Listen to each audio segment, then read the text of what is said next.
January 1992, the first major conference in which Cubans were involved in this process with the Americans and the Soviets took place in Havana.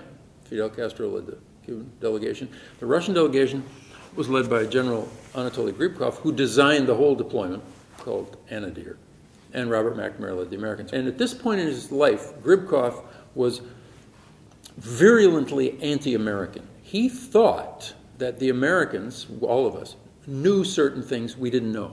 He thought we knew that there were tactical nuclear warheads on the island. He's always known it. He designed it. He figured out how to get them there.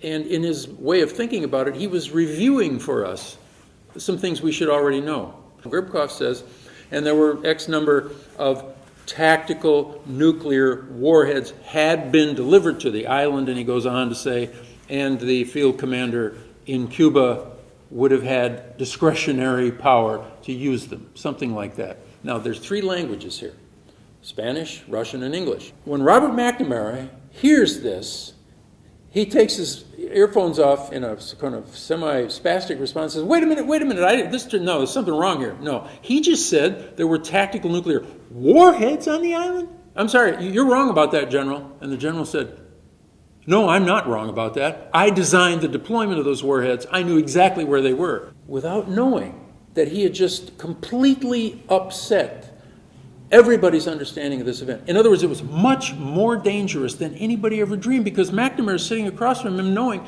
he could have ordered the invasion in 12 hours, 24 hours, 48 hours. And whenever it had taken place, some of these tactical nuclear warheads would have sunk entire armadas out in the Florida Straits and killed thousands of people, and the close-range weapons would have killed any Marines that got to the beach. And so McNamara, in a very quick way, he's thinking, you mean I was about to order the total destruction of all three of these societies? I mean, the events that would transpire would result in the total destruction of all of our societies? And the answer was yes, that based on this moment, that Gribkov said to us, he filled in a missing piece. Not only the launchers were there, but you didn't get your quarantine line up in time to prevent the warheads from arriving. And if there had been a war, it would have been a nuclear war. Any war would have been a nuclear war in which Cuba would have been destroyed as Act One in the great tragic drama.